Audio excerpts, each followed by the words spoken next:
Narcissists are known to be self-absorbed, and chances are they usually became that way because at some point in their childhood, they buried their true selves and they became this false version of themselves that they present to most people in the world today. This self, this false self, is the thing that causes them to try to pretend like they're something they're not, they're more than they are. They become grandiose in their behavior. This is one of the most common things with narcissists. A narcissist isn't just someone who takes a lot of selfies. And when we're talking about a toxic narcissist or a toxic person in general, we're talking about someone who basically doesn't have any empathy and who essentially acts from that perspective. Obviously, ignoring a narcissist can be both beneficial and troublesome for you as a supply or former supply. The narcissist can be very unpredictable. One of the most common things is you'll get lots of annoying calls and messages. And then after a while, if that doesn't do the trick, the narcissist will often switch up their tactics. Sometimes you'll see kind of a more sincere side of them and they'll seem like they really get you and they really understand what you're talking about here. Of course, that's just another trick. It's a Hoover. They're trying to suck you back in. They want to get your attention so that you can feed their ego. Now, when you keep ignoring them, things could get a little rough after a while. You might find yourself dealing with social media stalking, real-life stalking, and a lot more. Of course, the thing that seems to unite all narcissists is the lack of empathy they have for other people in their life. They treat people like they don't care how they feel because they don't care how they feel.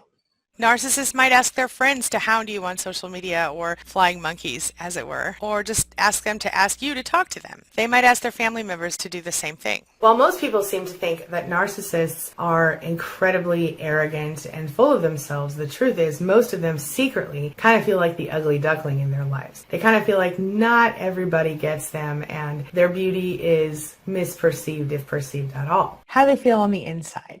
While narcissists are really good at putting on a show that they're so confident and happy and their life is so great, on the inside, many of them feel empty. They feel like they're alone, like they have nothing to offer, and so they have to sort of pull up this bravado or this sort of made-up mask of a personality in order to get people to want to stay near them and like them and etc. And very often they feel abandoned and they in fact live in the fear of abandonment.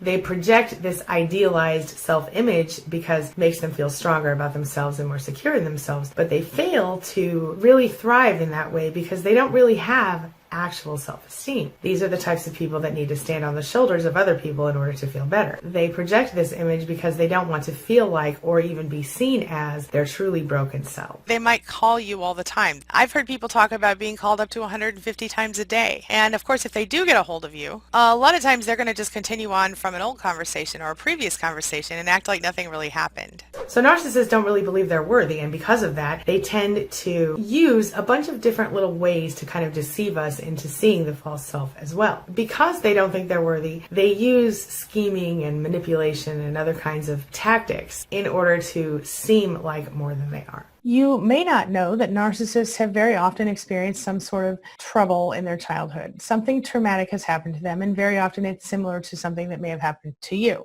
Very often they either try to ignore it and pretend it never happened, or they go the other way and they use it as a crutch or a way to gain sympathy and attention from other people. They will also do their very best to make the pain of it kind of go away by any means necessary, and this means very often using you as a source of supply and as a way to sort of dump their emotional garbage. Getting the narcissistic supply they need, it helps them sort of feel better about themselves, and it also gives them almost a distraction from the stuff that's going on in their head. And they become almost obsessed with the need to get your attention and your time, but also you're never going to be enough for them. It's this ongoing cycle. It's not my fault. I didn't do that. In fact, it's your fault. What are we talking about? Well, narcissists commonly use this tactic. They do not take responsibility for their own behaviors or their own actions unless those actions result into something good. So, for example, if as a victim you prove to a narcissist that in fact they did victimize you in some way, they're more likely to flip it around on you. For example, if you catch a narcissist cheating on you, they might tell you that it's your fault because you weren't interesting or fascinating enough or whatever enough for them. In reality, it's their fault for not being able to commit to you, but they'll make it your fault. And in fact, they're so good at doing this that very often we believe them when they tell us these lies. The narcissist secretly envies you for a lot of different things. This might be the fact that you feel, or at least when they met you, you were kind of confident in who you were. Or maybe they envy you because people are always sort of showing up next to you at parties. I know I used to experience that, where people would want to talk to me at parties and my narcissist would be angry and annoyed that people wanted to talk to me and not that person. They might be jealous of your light as an empath, and your kindness or your compassion or anything. Of course, they might also go off on a rant and accuse you of doing all the things they've done or of sleeping with other people or whatever. If they don't directly blame you, very often they'll have another excuse for doing it, like, well, it wasn't really my fault. I fell over and I fell into that person.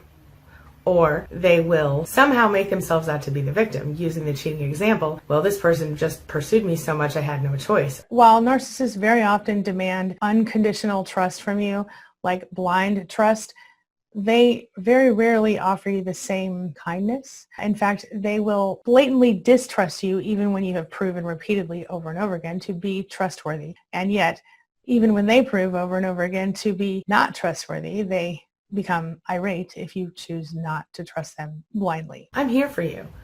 I care about you.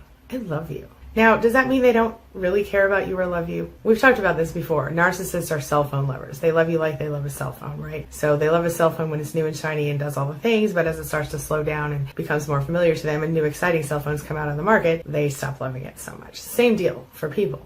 It's an object kind of love instead of a person kind of love. Narcissists don't want you to know that they are literally analyzing everything you're doing 24/7. When it's convenient for them, when you first meet them, they are cataloging the stories that you're telling them.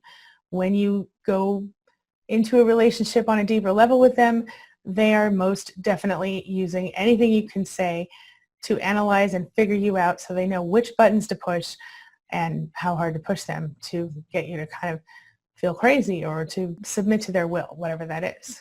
They literally analyze everything about you, including what you're eating, what you're wearing, the way you talk, the way you walk, the way you think, the way you speak, what you like, what you don't like, everything. They have this ability to be incredibly charismatic, incredibly charming if they want to, and as though they were master salespeople, very often they have the ability to make you think, feel, believe whatever they want. And at the beginning of a relationship, this can be really intoxicating. They might start a smear campaign or verbally attack you, calling you names and cutting you down as a person. Narcissists only feel as good as they do in the moment about themselves. And what I mean is their self-worth is conditional. We know that most narcissists seem very confident. Some studies tell us that there are narcissists out there who actually are that self-confident. But in most cases, narcissists are only self-confident under certain circumstances. So if a narcissist is thinking, hey, I feel really good about myself right now, what that really means is that they feel good about themselves if they feel like they're better than you. Or they feel good about themselves if you agree with what they're saying. Or they feel good about themselves if you show them that you're putting them up on a pedestal. Or they feel good about themselves if you worship them. You get the point. But if none of those things are true and nobody's there giving them narcissistic supply, they'll crash.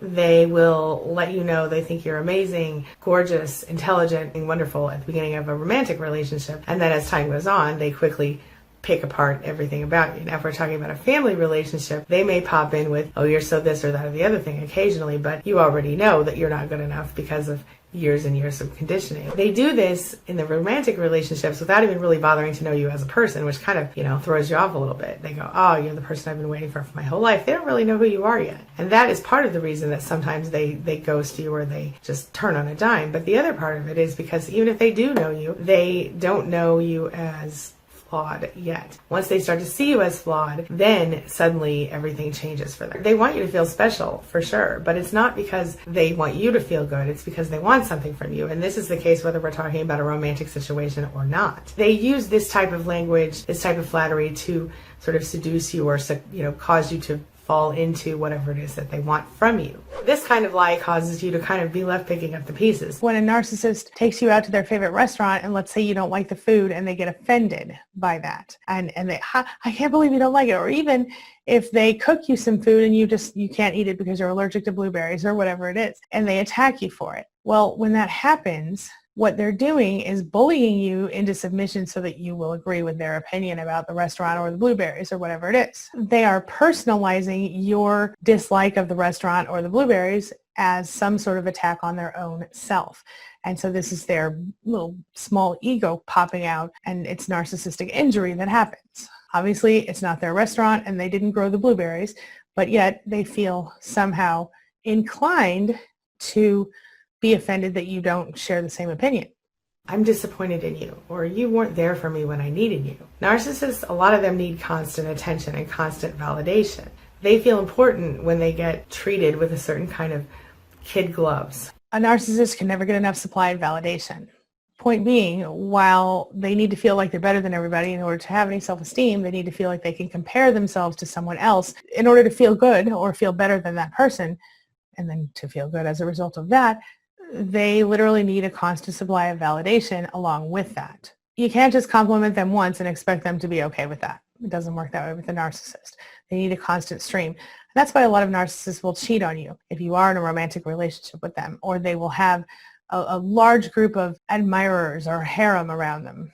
It's not like winning once will make a narcissist happy. They need to win everything, or they live in a perpetual state of feeling not good enough. And this is a whole snowball effect that unfortunately negatively affects the narcissistic supply, or you and me. If you have the nerve to choose something else as a primary priority over them, even your own children, very often they consider that a failure on your part. Maybe they'll start messaging your friends or your family members to find out where you're at and what you're up to. They become agitated, you see the narcissistic rage, you see the narcissistic injury, the poor me act, and then they'll accuse you of being such a disappointment, or very selfish, or all about you, or just that you're not there for them. In reality, that's just narcissistic injury, them throwing a little tantrum trying to get what they want from you. If you do find yourself getting accused of things like that, ask yourself, are you being treated with real respect by this person? Are this person's demands and expectations even reasonable? Are you getting as much as you're giving out of this relationship overall? And do you feel good about yourself in the relationship? These are important questions to ask yourself. Narcissists make up their own rules.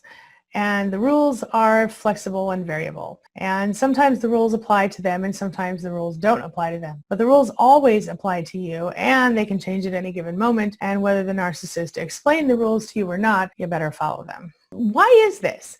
Well, just like when a narcissist gets upset with you for not liking blueberries or their favorite restaurant, the narcissist feels that your lack of compliance to their imaginary rules, which are, of course, in their minds, it's set in complete stone, well, then you must also not think enough of them to follow the rules, or you must think less of them than you should, or it's a personal thing you're doing to them somehow. It's a slight. One example of this is when I was in high school and I snuck out with my best friend for the night.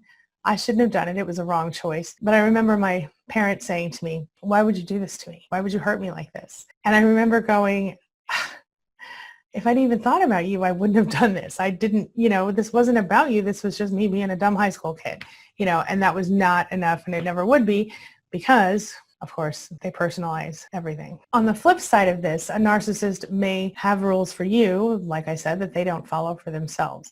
For example, they may say, you can't cheat on me, but then they may go and cheat on you. Another thing narcissists are famous for lying about is the fact that they'll change. Now, do I think a narcissist can change? And we've talked about this a lot of times. Yeah. I think it's possible. I've just never seen it happen. But because they kind of operate on lies, they kind of operate on the false self, the inauthenticity, the consequences can lead to their true selves coming out and everybody around them finding out. And that's really scary for a narcissist. Of course, if they find a new partner, they're definitely going to shove that in your face, a new source of narcissistic supply. They'll do this by either sending them directly to you or posting them on social media and making sure you see them. Those are just two of the ways. They might also have a family member or a friend send it to you. It's ridiculous. When and if it happens where they're caught and they can't deny it and their true self has been revealed, very often a narcissist will say, I'm so sorry, I failed, I'll change. Think about all those preachers from the 80s who got caught doing bad things and saying the devil made them do it. It's a similar thing, even though they weren't technically taking responsibility for their own behavior. But what most psychologists will tell you is that even if a narcissist does create some temporary change by going to therapy or being involved in some program, very often as soon as the crisis ends, they go back to their old ways and they start being a narcissist again. They start hurting people and being not empathetic and not caring how people feel. Narcissists are not acting any differently to you than they acted to the previous people in their lives. And what I mean is they don't want you to know that they live in a cycle and you or anyone else might fall into the cycle. You might live the idealized, devalue, discard, hoover cycle over and over again over the course of decades of a relationship.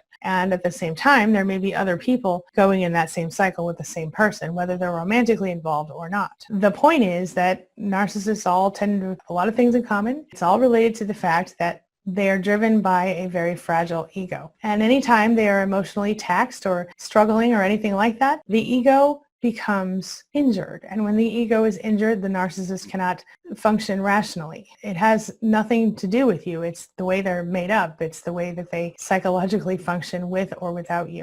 Another lie narcissists tell is that you shouldn't worry about stuff, or that they don't need to worry about stuff. And part of the reason for that is they literally very often think they're kind of above the law. Like, okay, well, I did break the law, but don't worry about it. It'll be fine. I know people there. Or I won't get caught because I'm different than other people. Or they even justify to themselves that they didn't really break the law because they're different than whoever really broke the law. They'll do all sorts of psychological manipulation in order to just make you come back or do what they want, or at least just pay attention to them. Because you have to remember, for narcissists, their main source of supply is attention. Because they don't care about rules, they don't care about boundaries, they're more likely to do things that cross the line. So for example, they might cut in line because they figure nobody behind them is as important as they are. Or they might break the rules of the highway because they think, again, that whatever they're doing is more important than the law. Breaking the rules makes them feel special and entitled and exceptional. So they might break relationship rules, they might break legal laws, whatever. They do it because they think they're different, and by doing things that are unacceptable for most people, they somehow feel more special and unique and exceptional. The narcissist does not want you to know that they are shameful. They live with shame every single day. They feel shame for who they are. They feel shame for who they aren't. And I could go on and on about this. Very often this comes from childhood, and it's not really their fault, but they don't do anything to try to heal because that would mean admitting something might be wrong. And they don't like to do that unless it benefits them in some way. One of the more common lies narcissists will tell you is this one: I promise. They promise to do something. They promise to follow through. They promise to be faithful. They promise to pay a bill. They promise to do whatever. And you end up going, you promised and you didn't deliver. And then they're mad at you for calling them out for promising and not delivering, because of course then they'll say, well, I didn't really promise. I really said I'll do it if I can do it. That's obviously not the truth. They might ignore you. They might profusely apologize over and over again. They might even express anger or regret. Bottom line though, you can't fall for it. The narcissist is looking for a fix. They're just like a drug addict in that way, and your supply is their drug. Your attention, your concern, your emotions, narcissistic supply. They only meet their obligations if it suits their own interests. So they will say what they need to say in the moment, and they only follow through if it suits them in the long run. They don't do things to help you. They do things to use you, to get what they want. They're the good talk the talk but don't walk the walk types. And you probably already know that researchers tell us that narcissists are unfailingly unreliable. They are cheaters. They are manipulative, and they don't have very good trust levels when it comes to being in relationships with them. Narcissists don't want you to know that you're simply a source of narcissistic supply. No matter how much they claim that you're their soulmate or best friend or whatever, they don't want you to know it, but the fact is that you're interchangeable. Now, you might be giving the best supply they have, and so they might want to hold on to you, but what it all comes down to is at the very moment that you don't do what they want you to do, they're moving on. And they don't want you to know that they intentionally cause all the drama and the chaos and all the other stuff in your life or their life because they enjoy it. They need the adrenaline rush that comes with it. They love the drama. It gives them a supply that they also kind of need. And also it makes them feel better than you and superior to you. And you know how they like that. The next type of lie narcissists tell is, I'm so amazing. And they expect you to believe that lie too. They will go on and on about what amazing accomplishments they have. They'll brag, they'll showboat, name drop, exaggerate, whatever it takes to be impressive. They want people to be impressed with them. Narcissists do not want you to know that they can't handle criticism. When you criticize a narcissist, of course, they'll attack you verbally and they'll try to tear you right down, as you probably know. But the reason they do that is because they can't deal with it. I mean, feedback can be valuable, but to a narcissist, it's like you're insulting them unless you say anything other than, oh my gosh, you're so amazing.